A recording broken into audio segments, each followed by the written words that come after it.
बिहार में डॉन से राजनेता बने और अब कैदी आनंद मोहन की एक कहानी है। जेल में है अब उनकी पत्नी लवली आनंद और विधायक बेटे चेतन आनंद इंसाफ की मांग कर रहे हैं। आनंद मोहन की रिहाई की मांग को लेकर जनवरी में गर्जना रैली की तैयारी है। पूर्व सांसद की पत्नी लवली आनंद ने आरोप लगाया कि आनंद मोहन को टारगेट किया जा रहा है। बिहार के लोगों को, हमारे समर्थक को, हमारे लोगों को इनका चेहरा बेनकाब हो गया है कि ये नहीं चाहते हैं कि आनंद मोहन जी जेल से बाहर आए।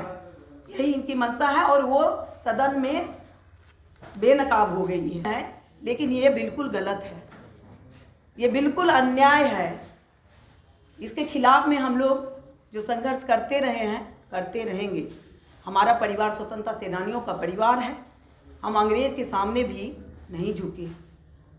आप लोग तमाम लोग जान ही रहे हैं कि मेरे दादाजी, आनंद मोहन जी के दादाजी स्वतंत्रता सेनानी थे।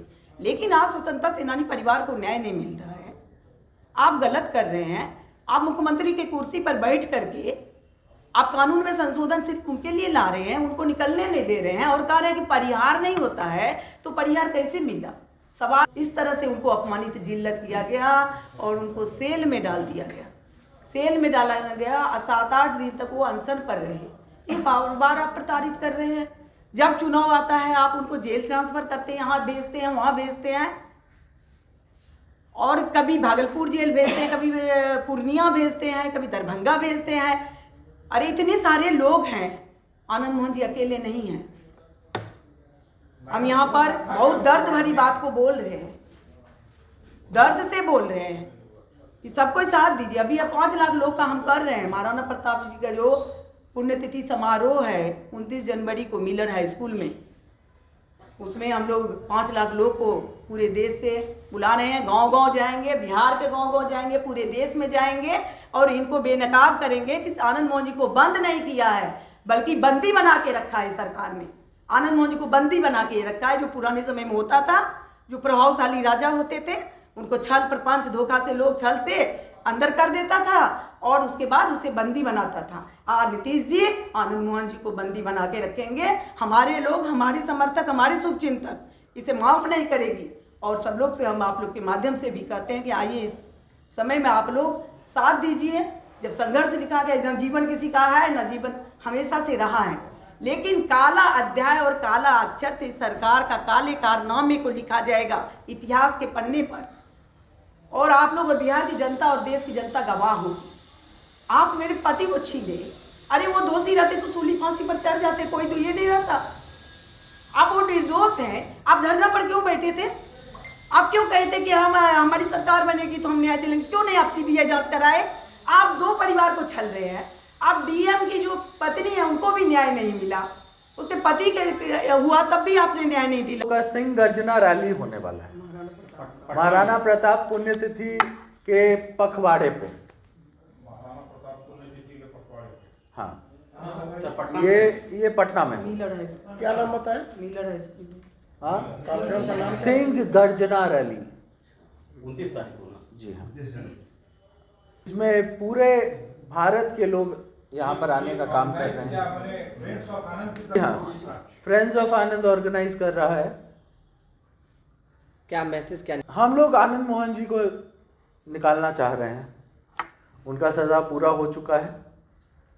हाँ, और जिस तरीके से आज की मौजूदा सरकार खुद को सर्वोपरि मानती है,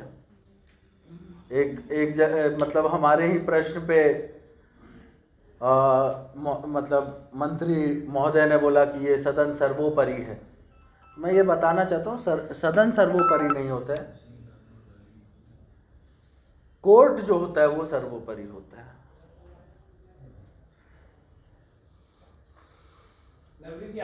परिवार का आरोप है कि आनंद मोहन ने 14 साल 6 महीने की सजा पूरी कर ली है। नीतीश सरकार फिर भी उनकी रिहाई में रोड़े डाल रही है।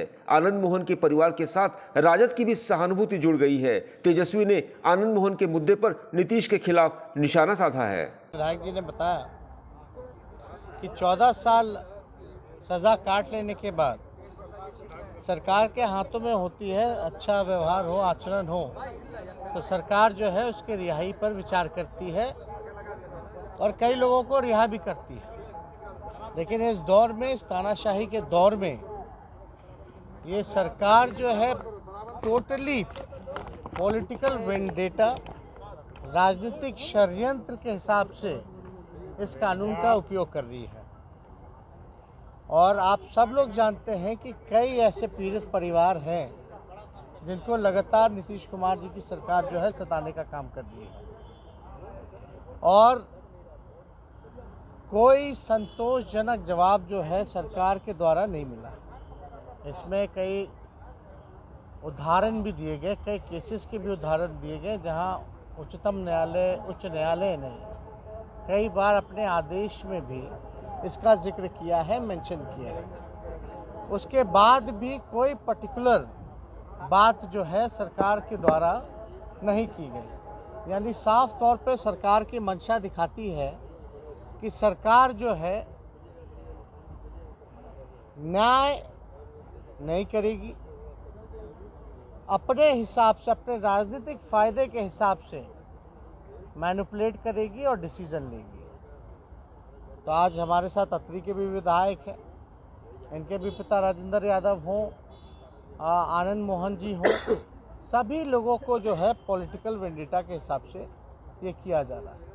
और केवल एक दो ही उदाहरण नहीं, ऐसे कई लोग हैं जिन पीड़ित परिवार जो है डर डर की ठोकरें खा रहा है, लेकिन उसको न्याय जो है नहीं मिल पा रहा। इस सिलसिले में सभी लोगों की तरफ से जो है सदन में जो है ध्यान आकर्षण लाया गया, और सरकार जो है साफ तौर पर अपनी मंशा साफ कर दिया। और आजकल का तो दौर है भैया, इनके मंत्री हों, कितना भी इनका एफआईआर में नाम आ जाए, जिस पीड़ित परिवार ने अपने सदस्य को खोया है वो चिल्ला चिल्ला के आरोप लगा रहा है, लेकिन कोई कार्रवाई नहीं की जा रही। राजनीति का भी विचित्र दस्तूर है। 17 साल की उम्र में सियासत शुरू करने वाले आनंद मोहन एक दौर में लालू के सबसे प्रबल विरोधी थे। बिहार पीपुल्स पार्टी बनाकर लालू विरोध की आंधी चला दी थी। एक और रिकॉर्ड उनके नाम है। आजाद भारत के पहले ऐसे राजनेता हैं जिसे फांसी की सजा पैच आजाद भारत के पहले ऐसे नेता हैं जिसे फांसी की सजा सुनाई गई हो। उन्हें गोपालगंज के तत्कालीन डीएम कृष्णैया की हत्या में यह सजा सुनाई गई थी, जिसे बाद में उम्र कैद में बदल दिया गया। अब इसी मामले में उनकी रिहाई के लिए इंसाफ की जंग परिवार वाले शुरू कर रहे हैं। टाइम एट बिहार के लिए कुमार गौतम के साथ ब्यूरो रिपोर्ट।